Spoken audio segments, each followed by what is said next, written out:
Welcome, everybody. It's been quite a while since I've been on this channel doing anything. Welcome to Please Welcome. Today I am joined by Jody Westby-Hanalei. Is that right? Shit, I fucked that up. That is right. Jody Westby-Hanalei. Now, Jody works with us at IHF. If you guys are in the IHF Insider room on Facebook or you listen to our podcast, you've heard us in there before. But I wanted to bring him on here because besides him training in bodybuilding, it's led him into another career, which is actually pretty interesting. I like it, and just want to show that side of him a little bit because everybody on the IHF channel knows that you train and stuff, but they don't know about all the media stuff that you do. So, and you know, it's related because you've done videos with bodybuilders and stuff before, and even though you cover everything, you also know how to do it for the bodybuilding. And I know some of the competitors on the island have used your services for that, and the videos have turned out really nice. And if you're watching the video version of this while we're talking, we'll have video clips of some of his stuff up. But he also has a pretty good background in training and competing, and we're going to go over that.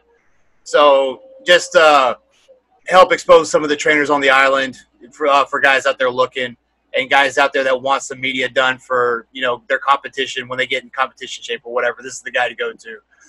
Also, what you do, logos, little graphics, animations, all kinds of shit. And I know all of my stuff that since I've moved there to IHF, you've done for me as far as this and United We ran. You've done the logos for both, and they're fucking awesome.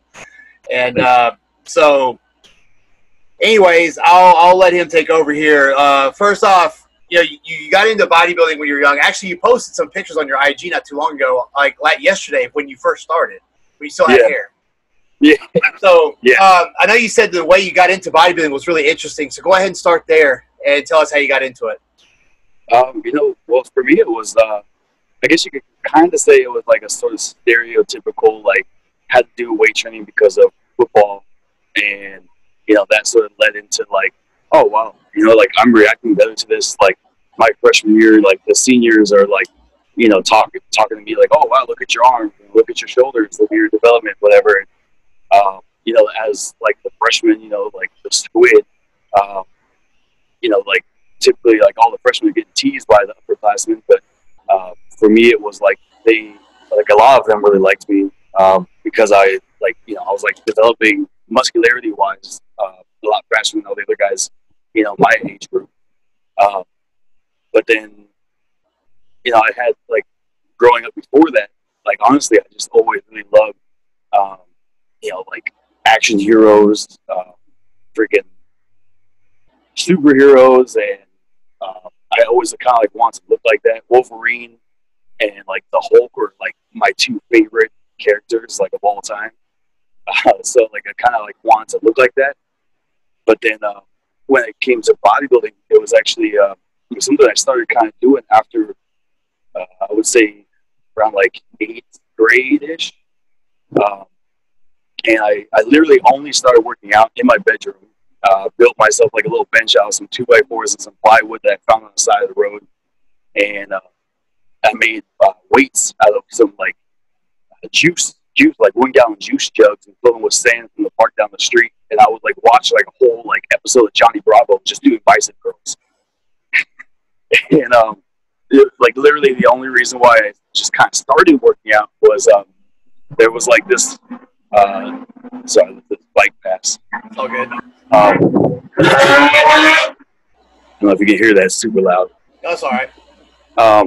But there was, like, this girl at the school that, like, invited me to come to, like a pool like birthday party thing.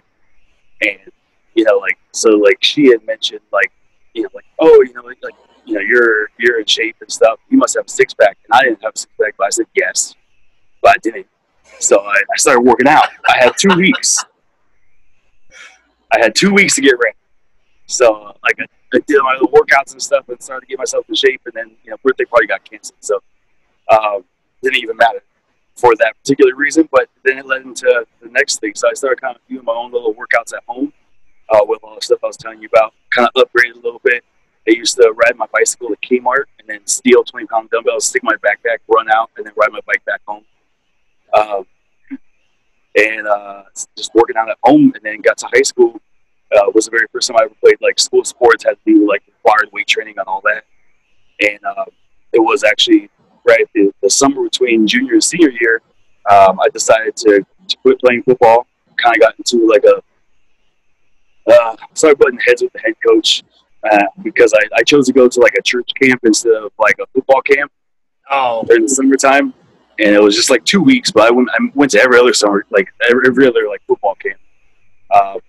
But that's a whole different time in my life, and so I decided like screw football, I'm over it. So I decided to just pursue bodybuilding. So my senior year, I was the only kid in my high school walking around with this gallon of water, Crystal Light, had like my little Safeway bag with all my meals inside of it, and I got kind of lucky enough that I had one of my teachers, who was my math teacher, who was like a former state champion powerlifter, and he really supported it. Like with his powerlifting, he understood like, oh, meal timing, you got to drink your water, you got it. So I came up with this idea of having a club at my school. It was like a bodybuilding powerlifting club, and I named it Club Potential. Awesome! I like that. And he was like the sponsor. He was the teacher sponsor for the group. And so I was living in Colorado at the time, and so we had our club. There's maybe only like 10 of us or whatever, but we all got like a really super crazy deal for like $10 a month to go work out at World Gym, which was like a super nice gym, like bodybuilder style, powerlifter style gym. And our little club was started working out over there, and I had this like bright idea after going to the where did I go? I went to the NPC Boulder, the Northern Colorado show, and Phil Heath was a guest poser, and I saw him there, and I was like, oh, I didn't realize this guy was like from Colorado. That's pretty cool. And that was like a couple weeks prior. So then I just shot like a random email out to info@philipheath.com. Like, hey, I'm this high school senior. I have this club. Would you be interested in like coming out? And literally in like 5 minutes, I got a response back from him and said, yes, I'll do it. No shit. So he drove from Arvada to Colorado Springs, which is about like 85 miles, to meet up with us all after school at the World Gym. I got to train legs with him, and then we did some posing practice. He gave me like his the gift DVD at the time, and then we stayed in contact for quite a few years, and up until he turned Mr. Olympia. And but I was kind of fortunate. I got to have a little bit of guidance from him. I also had a lot of guidance though from who was just like a local bodybuilder at the time, Andy Hammond. And then Andy ended up turning pro at Masters Nationals, I believe, 2008. So that was during my freshman year of college. But he helped me a little bit get ready for my first 2 shows as a teenager. Right before I graduated, a week before I graduated high school, I did my very first bodybuilding show. The following weekend, I graduated on Friday, and Saturday, I had my second bodybuilding show. And as a teenager, it was cool. I went and I won my middleweight weight class and my overall for the teen division on both those shows. And then I moved out here 2007, and I competed about 6 times while I was in college. So I got my degree over there, UH Manoa, in kinesiology. But I think now I'm starting to lead into probably a different question. So that's basically how I got started. For those who don't know Andy Heyman, he was sponsored by Diamond Ties for quite a while. That's how I know him. Oh, really? Because I remember him, the Diamond Ties ads. And even when he wasn't competing, he was always doing the booths and stuff. So that explains why. Yeah. Well, the cool thing about Andy was like he was such a great people person. And maybe he wasn't like the greatest professional competitor. And he knows that. Like, you talk to him, he's the most down-to-earth guy in the world. Like, I could still call him up to this day. And if he doesn't think of me as like, oh, Jody, the kid I mentored, it's like Jody, my like other son, Yeah. He's like one of the most down to earth, like very genuinely happy people you ever meet. And like for him, he was all about like the showmanship, having fun, and then like where he really made like his mark in bodybuilding was the expos. Like he made the expos fun. Like he would dress up like. I was gonna he would dress up. Yeah, he would dress up and shit for him. Yeah, and he made it fun because like I mean, how many of us have been to a bodybuilding show and it's just a bunch of grumpy ogres walking around? You know? Yeah. When's my next meal? Oh, I got fart. Ugh. Like fucking bodybuilding shows. That's what it is. So it was cool. Like you run around and he's out there taking pictures with, you know, special needs, and he's taking pictures with anybody, absolutely anybody. But you know, he made it fun for, you know, the families that bring their kids, because bodybuilding shows, I mean, let's be honest, like they're boring. You know, so especially for a child. So yeah, if you don't know what's going on, it's fucking boring. Yeah. How many up to now? How many contests have you competed in? Like, and what's the what were the placings, if you can remember all of them? I know you did the USA's once. I remember seeing you down there. I only did USA's once. I did 23 shows. Jesus. I'm not gonna be able to remember them. Well, name a couple that you placed the highest at here? Because I know, was it the Akaika or whatever when you won your class? Or was it the Aloha, Yes. the first Aloha? So I won my class, just the heavyweight class at the 2016 Aloha Muscle. Okay. But in 2014, I won the heavyweight and the overall for the Kaika. Okay. 3 weeks after that, I placed third in LA. A year after that, I placed fourth in LA. Let's see, my very first two shows. The very first show I ever did was a natural show. I had to take a polygraph for that one. That's a pretty interesting experience. No, they do a polygraph? We do a polygraph. It's the night before you take a polygraph. Wow. So, and the funny thing is, like, so he's asking me, are we able to talk about that kind of stuff on here? Yeah, go ahead. Supplements. So, like, the guy who's running the polygraph, you know, he's like, okay, you know, this is how it's set up, and it's just yes or no answer is all I need. Don't explain anything. Yes or no. He's like, have you ever taken clenbuterol? I'm like, what's that? He's like, some people use it as a fat burner, but yes or no. I'm like, I don't think so. I mean, do they put that in fat burners? Is that a normal thing? Yeah. Have you ever used testosterone? I don't. I mean, don't I produce my own? Like, so yes, sort of, maybe. Do you like? And literally, because of that fucking polygraph guy, I got curious and started researching it all. So my funny. one and only natural show. Let's put that out there. One and only natural show. Well, okay, I did two, but that was the only one deemed a natural show. Yeah. My next show was a week after that, and I was also all like natural for that one too. And then it was kind of funny. You know, actually, the only thing I took when I did the Stingray, I did the Stingray in 2008, which was only the second year it was around. And I remember looking up pictures of the show from the year before, and it was Shabbos Higa who won it the very first year. I remember that. And I remember like being this like kind of arrogant shithead, looking at those pictures, saying, "I could look like that. I could look like that." So 2008, I went there like I'm gonna win this whole entire thing, and I ended up in third. And I just turned 20. I ended up third in the open middleweight for that one.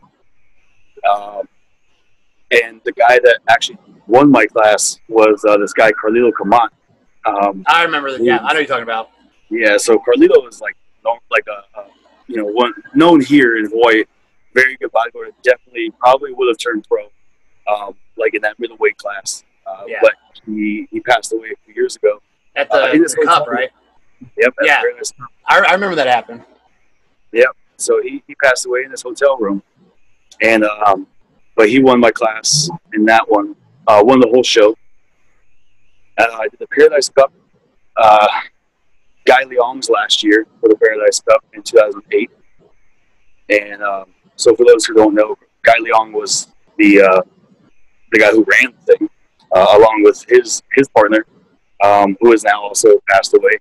But Guy Leong, cool story with Guy Leong, he actually paid my entry fee for the show because I was an idiot and didn't realize that there was an entry fee for the show. I only realized you had to pay for the card.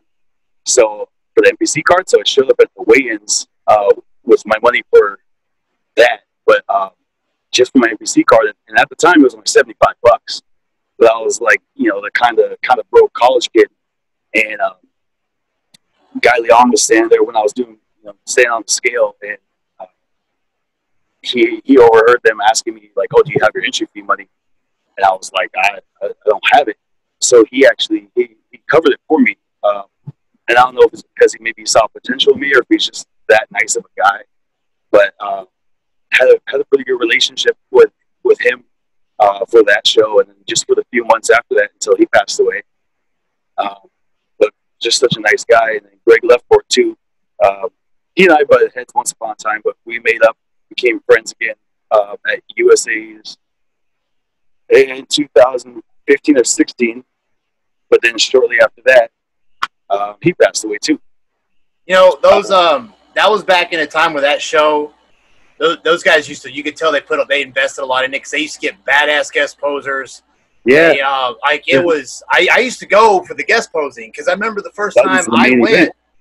Yeah, the first time I went, I had met Phil Heath, Branch Warren, the first time. And oh yeah, that was awesome. That's the year that Phil got food poisoning and finished fourth in the Olympics, 2009. Yep. Yeah, I'll never forget that. And we're still talking then. Yeah, they had some good guys. Hide had come down there a couple of times. Sean Roden had been there. Flex Lewis. So they used to get some damn good guest posers. Flex Wheeler, yeah, they used to have some damn good guest posers. Yeah. Dude, yeah. No, that was a really good year for that show. But yeah, I miss those days because honestly, they don't really bring anybody out for guest posing now. Like it just doesn't really happen. And like if they do, they try to use like a local pro. And I mean, no offense, because I think like Chavez Higa's great. You know, we have some really great bodybuilders here. You know, but the thing is you know, everyone wants to go to a bodybuilding show, and like you see Bill Heath coming out or Jay Cutler coming out or something like that. It's like, holy crap! Like you're going, you want to go. You know, like you go. I mean, this sounds really bad, but it's like you can run into Chavez at the gym, and I love Chavez. I think he's such an awesome guy. You know, but I think even he too looks forward to, you know, watching somebody else guest pose. You know, he doesn't necessarily want to go up there and do it. I know he enjoys, you know, seeing other guys do a great job up there. I think they should do both. They should get a big name and then get some of the local guys to guest pose around them, and that way you kind of get a lot of attention brought to the show, but then they also get to see some of the local pros, maybe get them some more exposure. Yeah, I mean, there was one year, I think it was at the Paradise Cup. It could have either been the Paradise Cup or Stingray, but they had Ed Nunn, and Ed Nunn was kind of like the headliner because he was from the mainland. But then we had Leo Ingram lived out here at the time, and he was a monster. Yeah, I know who that is. So then we had Leo, and then they had another guy whose name escapes me at the moment. But he was like a local bodybuilder who was probably going to turn pro someday too. You know, and they had all three of them up there on stage at the same time, and that was pretty freaking cool. I don't think I went when they had Ed Nunn. I remember when he came because he used to be sponsored by that Arson, that fat burner.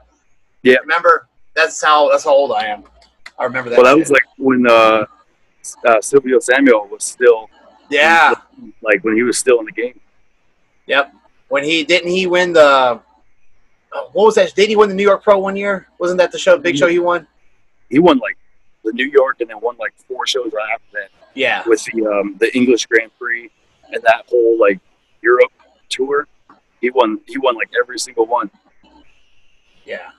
Did you ever any ambitions to turn pro, or were you just thinking this is going to be a hobby, or you know how far, and when you got into it and you were at your peak, you know, where you were biggest, you were competing all the time, like what vision of yourself did you have at that time at the end of the tunnel? What was the goal?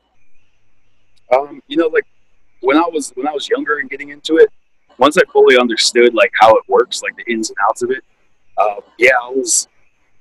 I look back and I find some of my posts online and I'm just like, God, I was such a cocky shithead. Like, I can't believe I said these things.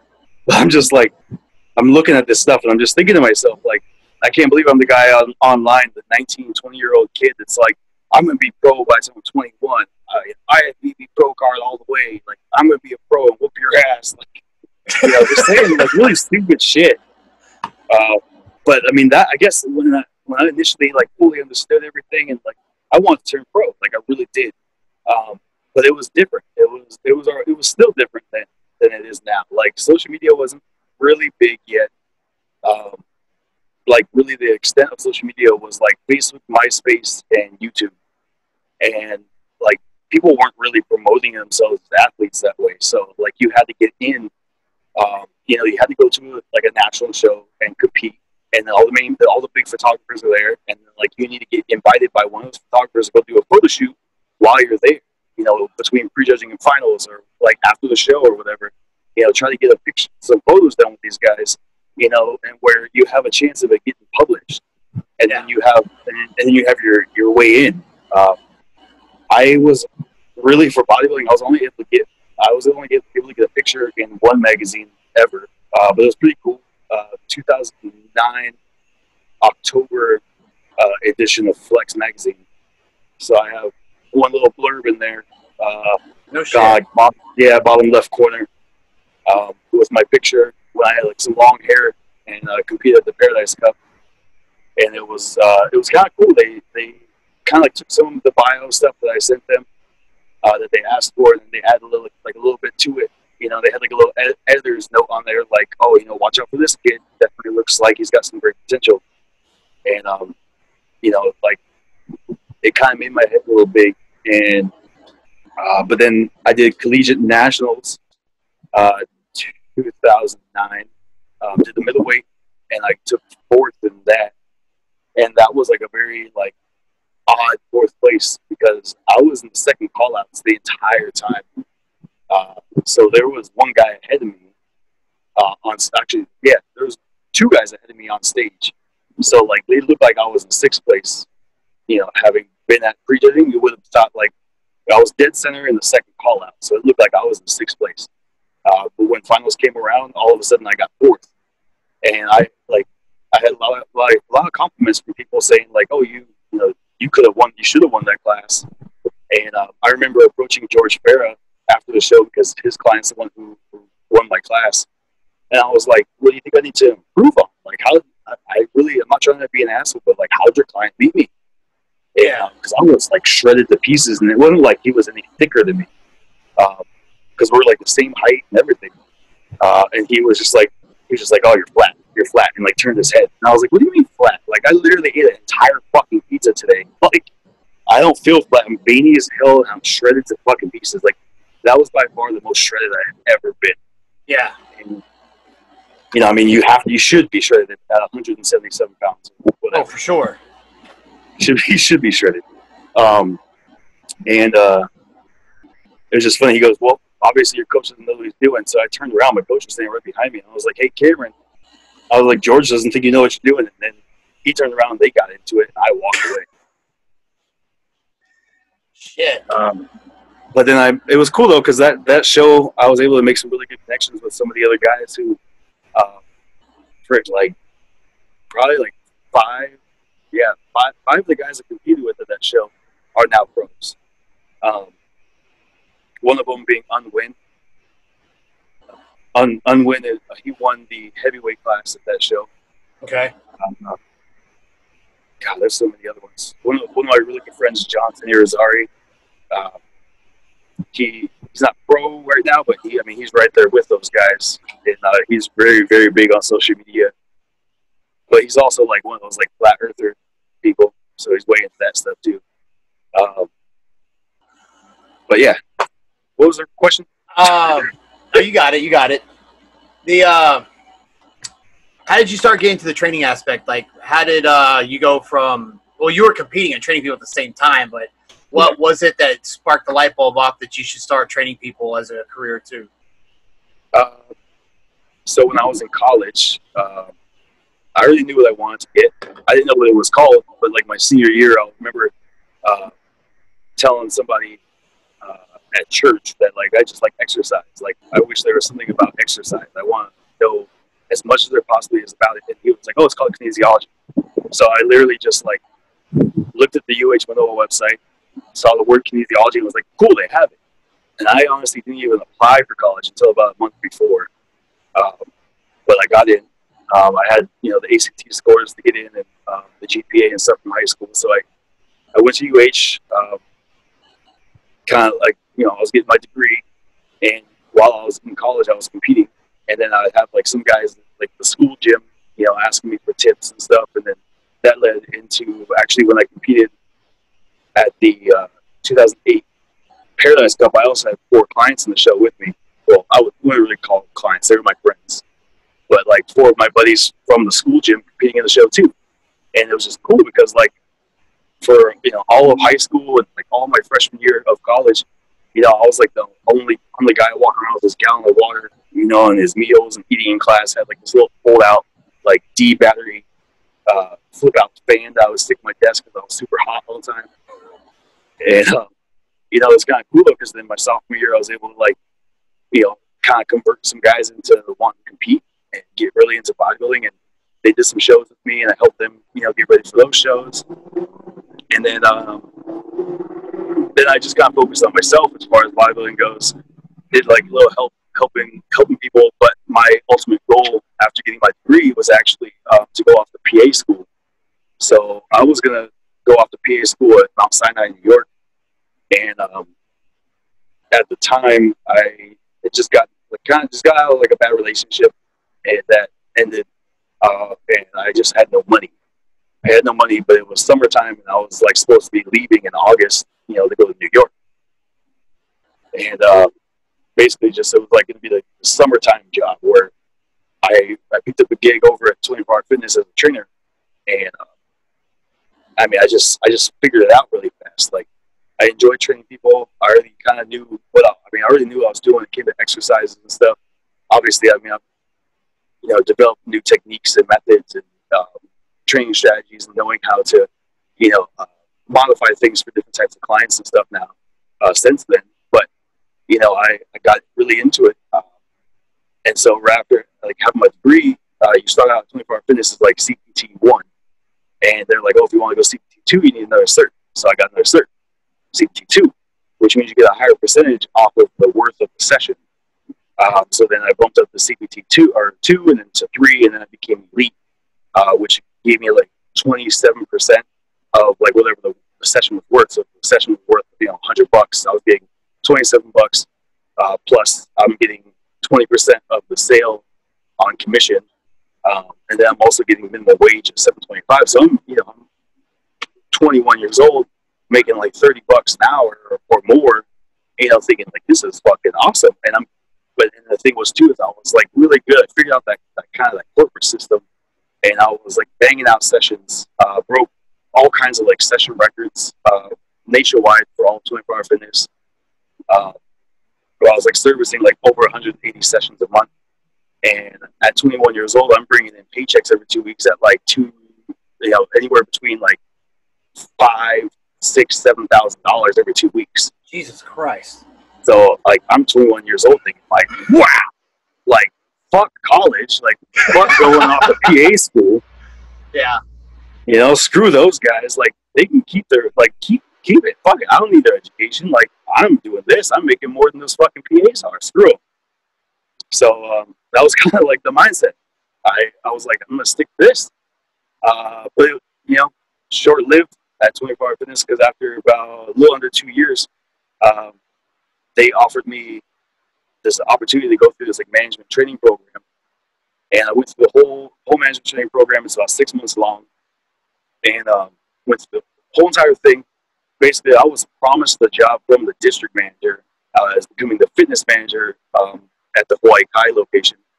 So on the other side of the island, which was actually literally the lowest grossing 24-hour fitness in the country, and I was going to be kind of like the flipper. I was going to go in there and create revenue for them because I was good at it at Kapilani. So Kapilani and Pearl City locations are actually the 2 highest grossing 24-hour fitnesses in the entire country. Makes sense. And so at Kapilani, I was making a killing and I was doing well. So they were like, let's give you this fitness manager position over there. The club manager at the location I was already working at basically just said like, you can't have the job because we need you here. Like you made our quota so high that we can't afford to leave. Like have you leave. So I tried to go to the higher ups, and the higher ups was kind of like, well, unfortunately, he is kind of like the final say. So I tried to stick it out for like another couple weeks, but I decided to back off. I was like, I'm over here like training new trainers and doing 180 sessions a month. Like, I'm burning myself out for what? Like, I made a lot of money, but I don't necessarily need all that money, so let me back off a bit. So by backing off, I'm doing 120 sessions a month and still training these new trainers. And they came to me just saying like, hey, why are you slacking? You can't just slack because we didn't give you a job. And I was like, you know what? Like, you guys just don't appreciate anything. So I was like, you know what? Let's just consider this my 2 weeks notice. The manager then was like, oh, here's a paper and pen, write it down. So I did. Then he took it, tore it up, and threw it in my face and said, you can go home. So I left. And that's when, literally the week after that, I went to IHF, and I've been there ever since. Yeah, that's kind of what sucks about the corporate system, man. It's all about, but you can do what you can to deserve that promotion. But if you're making more money in the lower spot, they're not going to fucking move you. It kind of, I mean, it kind of gives you the principle that why work? I mean, yeah, I can make all this money, but I want to be promoted. I want to be in charge of shit. If you're not going to give me that, I'm not going to fucking work. You gotta have incentives. Shit. So, How long you been at IHF? For a while. I mean, you were there when it was just like one corner of that building was all they had. Yeah, we originally had like about 12,000 square feet, or not 1,200 square feet of just like green turf and maybe like handful of dumbbells, some plates, and a bunch of like, we still have one Smith machine, the leg press, and the hack squat are like three original pieces, and the rest of it's all new now. And then the other stuff that we had were like really shitty, like kind of hotel version, like multi-stations, and like a rower for cardio. And that was like pretty much it. And some boxes that one of Mark's clients made for us, which are still there at the gym. And now that gym's got about every fucking piece of equipment you can imagine that you would need in a gym.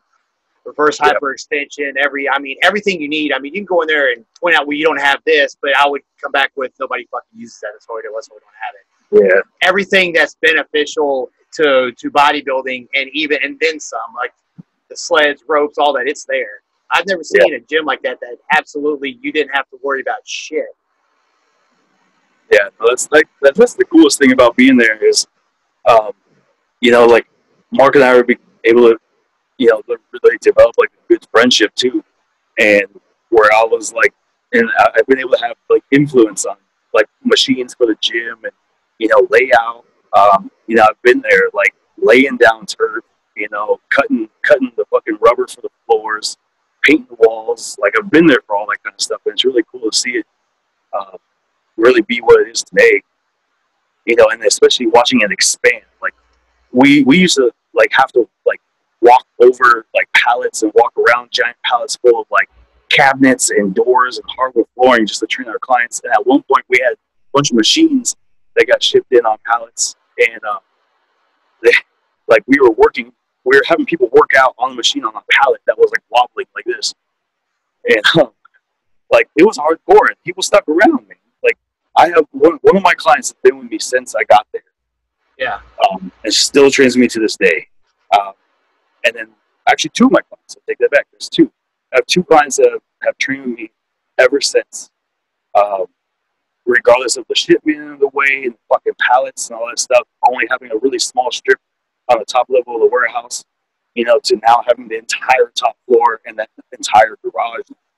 Like, we didn't have any of that before. And it's crazy, like, to really think about where it came from. Go ahead. I was gonna say, it was just kind of funny how we sort of slowly made our way across the room. So like, when the company that was using all the other space to like store the hardwood flooring and the cabinets and stuff, they would come in and maybe move some stuff out for like a job site.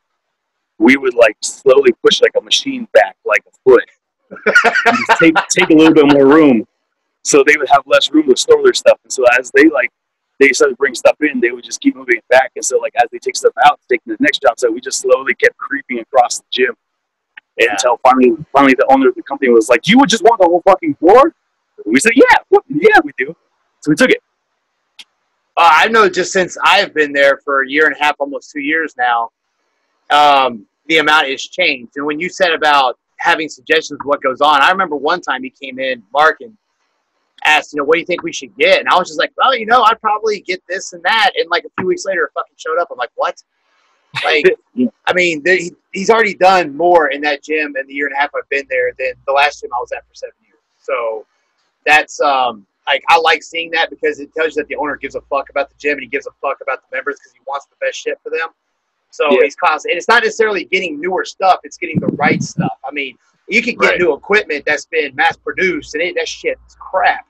But he knows like the old equipment that's sturdy, that's good, like the traditional hammer strength stuff. You go in there and you see different brands of stuff. That's how you know it's a good gym because they have the best machines of each brand in there. It's not just all one brand because it's not never really works out like that. You want the best of each thing, and that's what he's got. So that's the first thing. When I first went in there to work there, I noticed that, and I just like, man, I've got to work here. This is gonna be awesome. Yeah. Well, it's like you were saying, like all those machines are like, they're the ones that really work, and like we really like in a sense kind of handpicked everything in there. Like some stuff is new and had to be shipped in. Some stuff is like literally just most everything in there is literally one gym goes out of business and we go in and take stuff. I mean, we pay for it, but we go in there and we take stuff. Yeah. And, we take what we like. We don't like, and the advantage I think that we have as opposed to like a big corporate gym is that as far as like bodybuilding, powerlifting, strength sports really go, we all have the advantage of being the ones who run the gym, but have done all those things. Where you have like corporate gyms run by like guys who go play golf all day, and like they're like real businessmen. Like, and no offense, like there's some meathead businessmen out there, but this gym was designed by the people who want to be there. Yeah, exactly right. You're exactly right. I think that's one of the reasons people like it so much. So yeah, you can definitely tell it's ran by people who are trainers and who have done that stuff before because of what we've got in there. Yeah. What as a trainer? I know you've had quite a bit of success training people for winning contests and stuff. You actually have one or two pro cards too that you've helped, right? Yep. So what if you had to, for lack of a better term, market your strategy, or if you did anything unique to another trainer, or how would you say your training and diet style is? Like what it's hard to do that, especially for people like us that know how to do a lot of different stuff, and we do whatever works best. But if you had to try to say something unique about your style, what would you say? I mean, like you said, everything gets really modified depending on the type of person. If we're kind of speaking in general terms, I would say I'm typically like a 1-4 carb cycling. But honestly, like if a person can't eat the carbs, I'm taking them out. It's literally like, if you can't do it, we're not eating it. I don't care how much you feel like you're suffering. Like if you're not suffering, you're not doing it right. Yeah. And that's bodybuilding. And I feel like that's what, like, that's kind of some of the reasons why I don't compete anymore. I had some health issues, but that's beyond the point. Like a lot of it is that the bodybuilding world has changed so much. Like there's too much overthinking, to be honest. Like there's too much overthinking. People trying to get things way too fucking technical and trying to get like methodical ways to get around like hard work. Unfortunately, bodybuilding is hard work. You can work smarter, but that smart work still gotta be hard work. And I'm sorry, that's just what it is. Like bodybuilding doesn't come easy. Like there's a few genetic fucking freaks out there who just respond to anything. And they're like, I do 15 minutes of cardio a day. Well, good for you. Well, 99% of us can't fucking do that, and that's just what it is. Like that is bodybuilding. And I feel like, unfortunately, too many people don't realize that. And it just they got this generation of like slackers, and then they decided to like downgrade the kind of like the bodybuilding elite. Like bodybuilding was a thing where you were like sort of the genetic elite. You were the hardworking elite, and that's what a bodybuilder was like. He's the extreme of hard work and genetics. And now you got all these fucking categories out there where you could have like okay genetics, you could kind of work hard, and you can still win a fucking pro card. It's irritating. Especially if you get a new division at the right time, you can get it real fucking quick. Yeah. Yeah. You know, I always say you can probably minimize the period that you're going to suffer, but there's going to be a point where it's going to fucking suck. Like, there's just, you can be smart with the diet and start longer period and be comfortable, and to where you don't have to suffer as long because you did it right. But there's going to be a period where your body's going to be like, you know what, fuck you, I don't want to get leaner, and then you really have to crank it up. And it's like, this is where we're going to decide if you're actually going to fucking make it to that stage time or if you're going to go the fuck home. Yeah. Well, who was it? Dennis James. Someone asked him, what's bodybuilding? He goes, it's the guy who can be uncomfortable the longest. Yeah. And it's like, you know, like, that's the thing with it. Is like, you like you said, like, you can you can diet longer, you know, so you don't have to, like, really, like, fucking really dial things in, you know, the last 4 weeks and feel like shit. But you know what? Like, sometimes you kind of just feel like shit all the time, and you get used to it. Yeah. Like, you have to kind of feel like shit when you want to be, you know, over 250 pounds at, like, you know, single digit body fat. Like, I'm sorry, but it is what it is. But it's those guys who feel that way and that last for a long time that are staying on stage as pros. I'll tell you like this. I think it was either the Aloha or the Stingray, one of them, where I dieted real hard. I did a keto diet and I lost like 30 pounds in 6. It was, the pictures on, they're fucking ridiculous. Anyway, when you're talking about feeling like shit and getting used to it, I had quit dipping snuff. So I was going through nicotine withdrawals. I had a UTI and shingles all at the same time.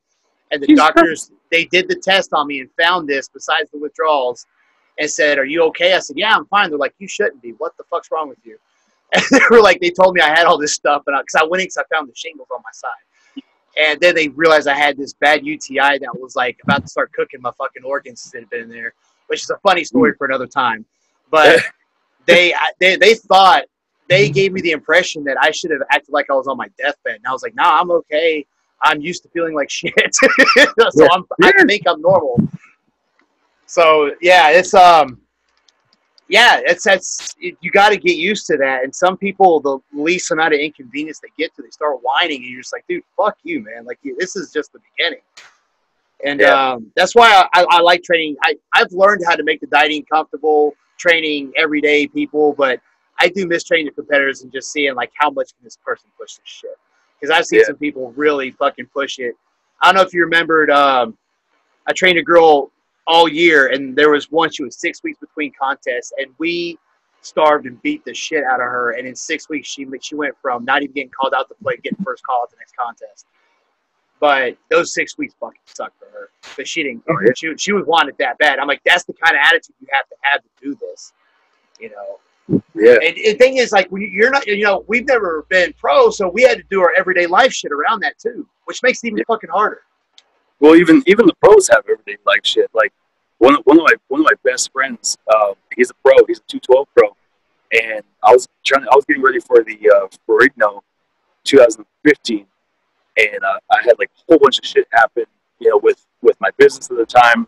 When I used to own a supplement shop, had a bunch of stuff happen there, and then, like, I had, like, a family death and all this other stuff, and I was just like, you know, like, he was kind of trying to help me get ready for that show. And I told him, I was like, dude, I don't know. Like, financially, I don't know if I can. And, like, mentally, like, my head's not there. And he's like, dude, life happens. You decide to do this fucking show. Either you're doing the show or you're not doing the show. Life around you is still going to happen. So, up to you. Exactly. Absolutely. He's like, there's always another show, but you said you were going to do the show, and you were aware that the rest of your life doesn't fucking halt just because you decide you want to, you know, diet down for a fucking show. And it was kind of that little reality check where I'm just like, oh, you know, like, it really put things in perspective. Like, oh, you mean the world doesn't revolve around me? Oh, okay. And no one gives a fuck if you're doing a show. You're the only one that cares. So they're not gonna back everything off. I actually designed a shirt. I haven't made it yet, but on the back of it, it says, "Life doesn't go on hold because you have a fucking goal." You know? Like, that's just how it works. I mean, I don't know. People expect the world to go on hold because they have something to do. And it's like, nah, man, you got to juggle your everyday. You got to reset your fucking patterns to get what you got to get done and reach your goals. And that's why only a small percentage of you fucking people make this.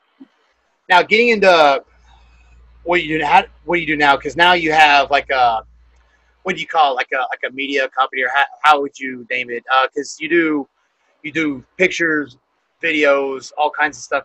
Pretty much that people use to promote or do media services, social media, all that stuff. Yeah. And I know you guys started doing it with the bodybuilders you've shot. If you guys are watching the video version of this, the clip of IHF that I put before this as the ad is one that Jody made. How did you get into that? And was it something you kind of already had some knowledge in doing and you wanted to apply it, or did you just kind of fumble into it, just experimenting with shit? Or because that's how I got into doing some of this stuff, which is fucking with stuff. Yeah. So how did you get into it? Well, it started with bodybuilding, and it wasn't really something I had any knowledge about. I just went to the store, and bought a camera. I got kind of lucky. Like, there's a Sandscope upstairs from Walmart, and Sandscope was selling the same camera that Walmart was selling, but Walmart was selling $500 with 2 lenses, an extra battery, and a carrying case. And Sandscope had just the camera with 1 lens for $900. So I went down to Walmart and grabbed it. And it kind of just started from there. Like, I just started taking some video and stuff with that camera. Then as I started to understand how the camera works, like the ISO and the aperture and the shutter speed and all that kind of stuff, then I started looking into like different lenses, what kind of lenses are better for shooting video with, trying to understand lighting a little bit better. And then I had a lot of limits though on that camera. That camera could only do 1080 at 30 frames per second, which means like pretty much 0 slow-mo. You can't really get cinematic. You can to a degree. And the thing was too is with editing, shooting at 1080 when the standard for video nowadays is at least 1080. There isn't a whole lot of wiggle room for editing, so like you can't really crop stuff without it getting blurry. So that's when I upgraded to a camera that could shoot 4K. I could do 180 frames per second, and like I kind of turned into a camera geek, and I really started to enjoy it. But it started off with just me wanting to, take some videos of like my friends and stuff who were training. So like I used to train with IFB Pro Mike Dragna, and we were training partners for about 5 years. So like I filmed some of our workouts and stuff, and started kind of just use that for practice. But it was all just kind of like throw the camera on a tripod, maybe try to catch some handheld footage when he's doing a set or something if I don't have to spot him. But it wasn't like the best videos in the world. But then just got more into it. From there, like I started making like little like how-to videos and like quick, like I call them quick tips in under 60 seconds. And I'll do like, so someone asked me today, can I drink my aminos to flavor my water all day? And I would go and do under 60 seconds. Talk about kind of the science of what amino acids are, how they affect the body, the fact that they actually do have calories, even though they don't list it on nutrition facts, and that drinking them all day long is not good. Just stuff like that. So I did like a little series like that for a while, and then I had like a few people ask me like, "Oh, do you do videos for other people?" And I was like, "Yeah, I'll do one for you." Like, "Well, how much do you charge?" Like, shit, I don't even know how much I charge. I don't charge me, so I don't know how much I charge. So. So it's like I think like the first video I ever did, I charged the guy like $60 or something, and kind of dogs it. I think Mako he looks like a staff terrier, and then Naya is a Chihuahua pit bull mix. I think Britt just came home because Mako loses his shit every time she comes home. He acts like he hasn't seen her in fucking years. That's why he's running around and whining and shit. Oh, he's good. Yeah. Wow. No, yeah, so it just kind of started like that. Like, had a few more people ask, like, they saw that guy's video, and then another guy wanted a video, and it sort of like kept stemming from there. And then I upgraded equipment, made some different videos, was able to get like IFB pros to shoot with me, which then led to being able to actually travel. I got flown out to Japan, Guam, and Saipan, all for video work. In Alaska too, right? In Alaska. Yeah, forgot about that. I remember that one. In Alaska, all just for video work. And the Alaska one was a little different compared to the other ones. The other ones were just to make videos like for like the local athletes in the gym and to cover the show, stuff like that. But then the show in Saipan, I got to be like a guest poser for too. Oh, cool. So that was cool. But then the one for Alaska was actually a gym owner out there who wanted to start making videos for his gym and for like the athletes that train out of his gym, but he had no idea how to use a camera or how to edit the video or anything. So the few months went by where we're just kind of chit chatting back and forth. I didn't really know who he was or anything, and I thought it was kind of weird that some guys fly me into Alaska, and I'm like, yeah, I didn't really know what to think. But we're chit chatting through Instagram for a while. Then we exchanged phone numbers. So we're texting each other and stuff. And the guy is super cool. His name's Brandon. He's like a super nice guy. He owns a really cool gym in Alaska called Iron Asylum, and it's a badass gym. It's basically like a single level IHF. Like he's got all the kind of like the same mismatch equipment, but like really tries to like hand choose everything that's in there. So what part of Alaska? He's in Sedulna. Okay. Like right outside of Kenai. So I think it's about an hour south of Anchorage. Okay. I used to live in Anchorage. Why I asked. So yeah, he has his gym there, and really badass gym, super nice guy, but literally put me up there for a week, and I got to stay in this little cabin in the woods, and really borrow like this brand new like F-150 Raptor, and like I had a ball, dude. Like Alaska's awesome. Yeah, VIP shit, man. Basically all day long, I just kind of get to do whatever I want, and then we'd meet up about 6 p.m. Sorry for the sirens if you can hear. No, it's all good. It's all good. It's the pleasantries of living in the city. That's real Hawaii for you guys listening right there. You guys can see all that. Yeah. Oh, there's the convention center. Yeah, we're right across the street. And believe it or not, that's the 24-hour fitness I used to work at. That's where I go do cardio in the mornings because I look up the building every time. But yeah, the guy Brandon, he flew me up there to literally teach him how to use his camera and how to edit. And so I like kind of get to do whatever I want all day long, and then we meet up at 6 p.m. at his house in his office, and we just bang away at footage. And I just teach him how to do some really basic stuff. Told him like, when you're really getting into it, like I'm showing you more than I knew when I got started. So you have that you have a one up on me because you don't have such a huge learning curve. Like I'm showing you a lot of stuff that you can do, and then once you kind of figure out all these basic things, like you start to realize, like once you like hit a button or whatever, and when you're editing, like you can always undo it. And so it's a lot of trial and error. Like just try shit, and see what works. Yeah. And really just keep going for it. Like, and then you start getting more creative because sometimes you think you shot the greatest footage in the world. And this actually happened with him, where like I was like, all right, cool, we're going to your gym, and we're just gonna see if one of your members is cool with us like shooting them. I'm gonna shoot, on one side of it, and then I'm gonna have you shoot.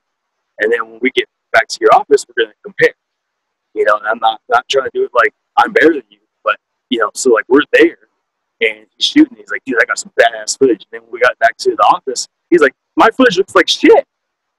He's like, I thought I was shooting good. I'm like, but he noticed the difference in like kind of the smoother panning, the angles that were being taken, how to really make that person look like a superhero, because that's pretty much what they want. Like that's my ultimate goal when it comes to fitness stuff is make this person look back and watch their video of themselves and be like, yeah, I look powerful, I look strong, and I look like the fucking superhero I'm trying to be.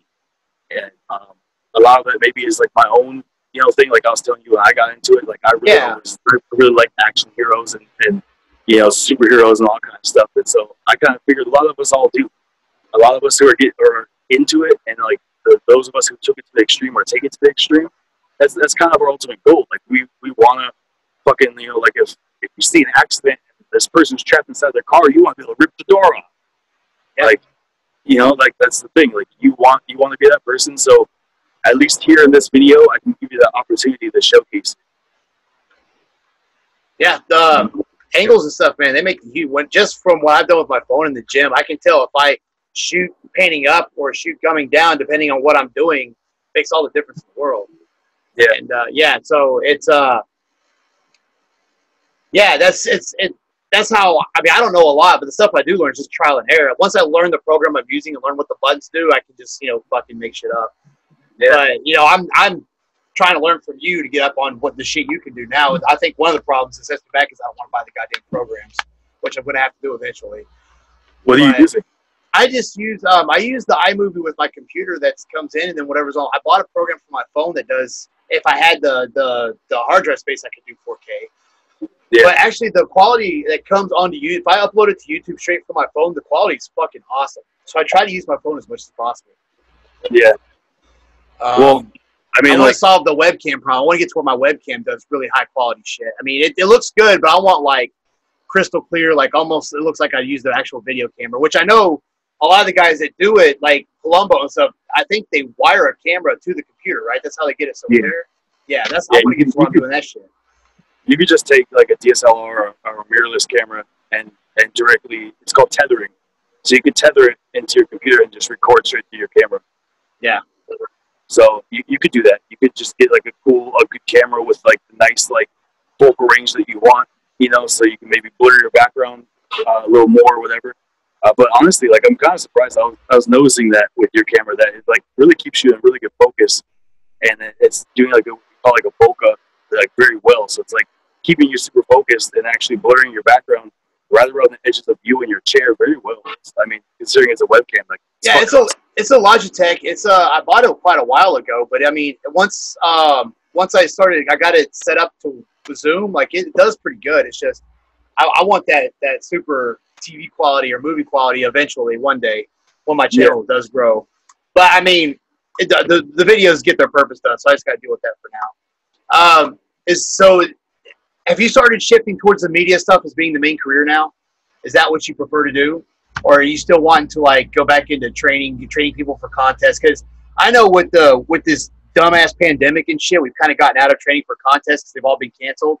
But sometimes it's very meticulous and we get aggravated because we feel like we're their fucking dads when we're training them and stuff. But goddamn, nothing is more satisfying than just training a bunch of people, seeing them go in there and just fucking win, or seeing people change like 180 in a matter of months. Like it's fucking rewarding, man. I mean, I honestly enjoy training competitors because if I get guys that really will do whatever the fuck it takes, you can do some badass shit, and that's the kind of stuff that really gets me going. Do you still have that drive, or is it you just want to go more into the media side and promoting side of it? I for a little while I thought like doing the media and everything was like all I wanted to do. I wanted to like get away from training people like completely and everything. And actually I would kind of thank the pandemic a little bit for it, but it made me realize I really do actually enjoy it. Like I really do. I enjoy training people, but I enjoy training people who want to be there. Yeah, it makes a big difference. and like I think the opportunity that I have at the moment with the media stuff is that I can make that kind of like my more of my main go-to, and sort of pick and choose clients that the ones who want to be there, the ones that are going to be consistent, the ones that pay you on time, where like I can continue to have fun, with them, because like when I'm enjoying myself, it doesn't feel like a task, which is great. Like I really enjoy what I do, and I mean I might as well, because I fucking dedicated 4 years of education to it, and then the last like 9 years of my life as a career for it. Like I'm not done training people.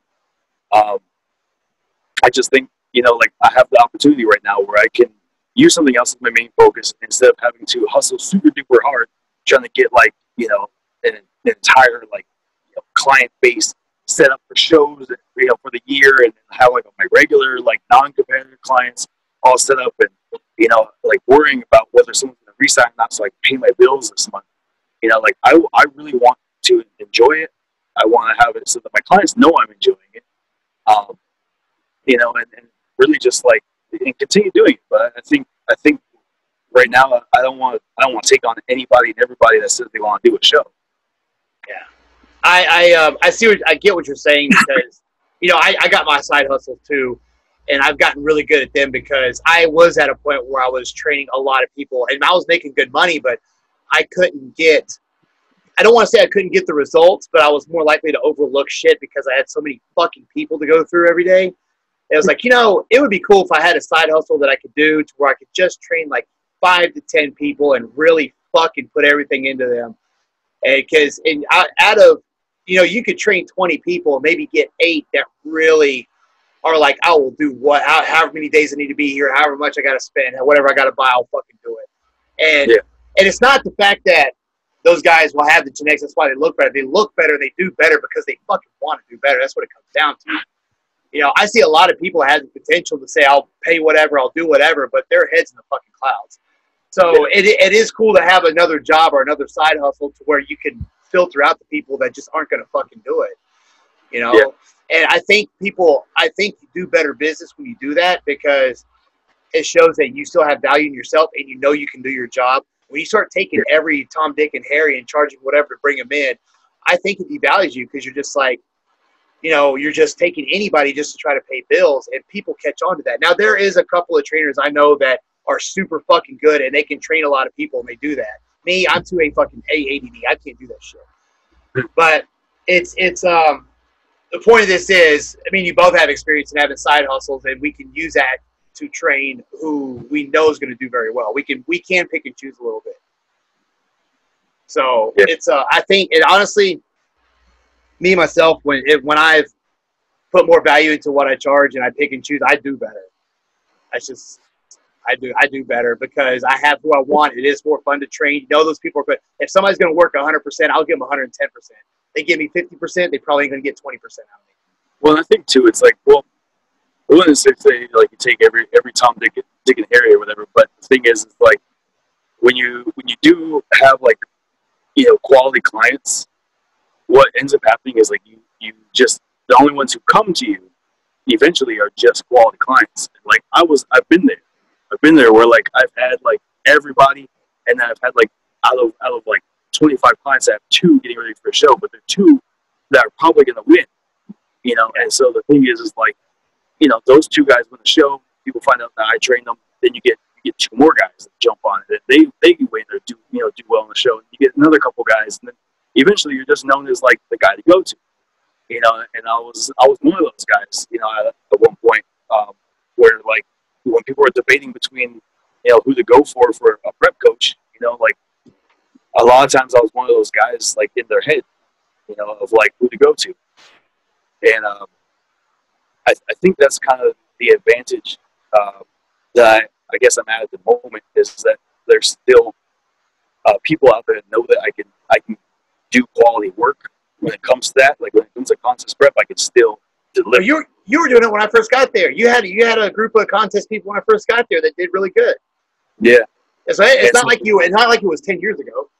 No, yeah, of course, but I mean, just in general, I guess moving forward into the future, it's like, I think what I can basically like get a lot more focused into, videography work and everything, and be able to use that sort of like my main income, and really hustle, because there's still things I'm learning a lot about, in videography and moving into like cinematography, stuff like that. Like there's still a lot to learn.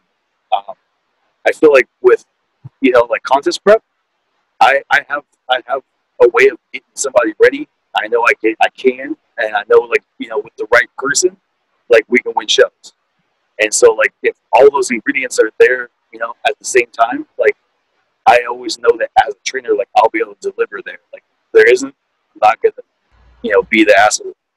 I don't want to sound like a douchebag, but when it comes to training, I know what I'm doing, and I don't feel like there's a whole lot like there's no more learning curve really for me in that arena. And so not that I'm saying that it's not like there's no more challenge, but I think with that, it's like I'm very confident that at any point, if I had somebody who wants to train me, I could train them. Whereas like, and I would enjoy having those kind of clients and be able to just, charge them what, I want to charge them and train them and get them where they want to go. and not be stressed out about it, you know, and worried like if this person's going to stick around and am I going to be able to pay my phone bill this month, or am I going to be able to get my rent? You know, am I going to be able to, you know, fucking make my payment to Dropbox, and like my payment to Google this month, like all those little things. Like at the end of the month, like you start adding it all up, and you're like, shit. You know, only if Tom, Dick, and Harry had paid me on time, I could have paid my phone bill, Dropbox, fucking, you know, like what other all these other little tiny bills that you end up getting, you know, because randomly you get hit with like you've been charged $9.99 and overdrafted your account. And you're like, what the fuck? You know, like, and that's the pain in the ass of like being like that, you know, sales only income as a trainer. You know, that's the hardest part. Yeah, definitely. I think in this day and age to stand out from the other, because there's so many fucking online trainers and shit now. I think to stand out, you have to know a little bit like how you know how to market, you know how to do media. I have experience in marketing and getting myself out there. We have, you know, you have a unique personality or something. It's just like, just because you train people doesn't mean you're going to be successful. You have to find a knack or find something extra to add on to it or to make yourself unique. And that's one of the reasons why I like IHF, because we all the trainers there have something different that you know, we're not your corporate cookie cutter fucking guys. I mean, I look at other people in there like Tina and Mark, and I'm like, fuck man, I'm stealing that. It looks good. I'm gonna try that. You know, you've showed me shit. You know, you showed me shit before that I haven't seen before, like how to do the straight arm pullover sitting down. And in fact, now that this is way off, but because that seat's gone, I know I saw a way to do it on the pull down machine. I'll have to show you, see if we can pull it off, because I really like that movement. That's a good fucking movement. I want to figure out how to do it again. But you know, that's I know I can do my job, but I don't like thinking that. I still like to look for different shit. So being in that gym and the different types of people we have in there, I'm always looking. And you'll know if I steal your shit, because I'm going to tell you. I'll come back, hey man, I'm stealing that. So if I put it on my Instagram, I'll tag you in it and say I learned it from you, but I'm fucking taking it. I don't give a shit. I think a good trainer needs to be able to take the best of the people he learns from and kind of make it their own. I think, you know, you're not going to always invent new shit. You have to learn how to reinvent other shit or take the best from other people. There's nothing wrong with that, as long as you give credit where credit's due. I think that's part of the videography part that I like the most, is that it gives me an outlet for creativity, and not that like exercise and personal training and stuff doesn't, but I feel like I've done probably, you know, most all of it. Yeah, you've hit a lot of the accolades already. And they're like, I guess when I always like to do stuff, like I like to stay busy, I like to get things done, you know, and I love learning new things. It's kind of like I would say if I have a talent, my talent is learning. Like I like to learn new stuff. Yeah. And with training, I just don't feel like there's a whole lot there that like I've been able to actually like kind of in a sense like master something, which feels good. You know, it feels good to have enough knowledge and experience to feel confident that someone could throw any question at me and I can come up with an answer, not just make it up off the top of my head or be like, I don't know. You know, obviously, like if I don't know, I'll tell you I don't know. But if you know any person was ever to come up to me and be like, hey, I want to train with you and I'm thinking about doing this show, I could be like, okay. But like confident, be like, okay, let's do it. Yeah, and you know, I know exactly what we need to do. Whereas like with videography stuff, like it's always different. Like I have, you know, I go and I shoot, you know, a video for a car, you know, so I'm looking at like strapping my fucking camera to the side of this guy's car and like putting my camera on the hood of his car as he's flying down the freeway, or I'm driving next to him trying to shoot as I'm driving, like really crazy shit. Totally different. You know, that's totally different from like just going into like a PC gaming store and just shooting like video of guys playing video games. Yeah, very different, and it's always different. Yeah, and you can take some of the stuff you learn and apply it to shooting people's bodybuilding videos and stuff. And it's always, knowledge can always cross over. I should say you done music videos too, right? Yeah, I remember when you did that one. You showed me the clips from. It turned out pretty good. I have another one I'm working on right now that should be released in about a week. Good shit. Hey, real quick, if people want to get a hold of you on your website or get a hold of you for that type of work, where would they go? I'm going to post it on the podcast and on the video on YouTube. I'm going to post all of his contact info and his IG and all that shit. But real quick, when people just listening, if they want to get in touch with you to do that or even training, where would be the best place to get in touch? If you want to get in touch with me for training, you can just email me at jwhanalei@gmail.com. It's Hanalei, Hanalei @gmail.com. Or you can check out my Instagram. It's just at TP808. It doesn't stand for toilet paper. It stands for total package 808. So TP808. And then for videography work, it's just www.jwhanaleiproductions.com. Also, my Instagram is at jwhanalei_productions. Yeah. You can also Google IHF or Iron Hawaiian Fitness to find you through there too, because all of us have our websites routed through there. Exactly. IronHawaiianFitness.com as well. You can go to the trainer page, and I know me, him, all of us on our pictures, it has links to our websites and everything. If you guys can't remember all this shit, at least go there and find us through there, find him through there. So, Jody, thanks for coming on, man. This went well. I enjoyed talking with you. I'd like to get us on again sometime. Maybe get a couple of other trainers to come on and just shoot the shit about techniques and stuff and get, do it for here and do for the. And if you guys, even if you're not in town and you want to check out the stuff we do at the gym, go to Facebook and search IHF Insider and ask an invite, and one of us will allow you to come in. That page is for people that are interested in the gym and interested in what we do. You don't have to be a member there in order to get in. We just do that closed page so people can get a hub for all of our media and get notified when we post shit. So feel free. And I'll put that link on the bottom of this video too, if I remember. And you can go in there and you can see us and all the other trainers and what we do. And you can listen to our podcast that we do for IHF, which we've done just a few, but they're really good. Hopefully we get back to doing that again here soon. Jody, I appreciate it, man. I'm going to let you go so you can enjoy the rest of your weekend. I'll see you at the gym this week. Yes, sir. All right, man. Appreciate it. Thank you.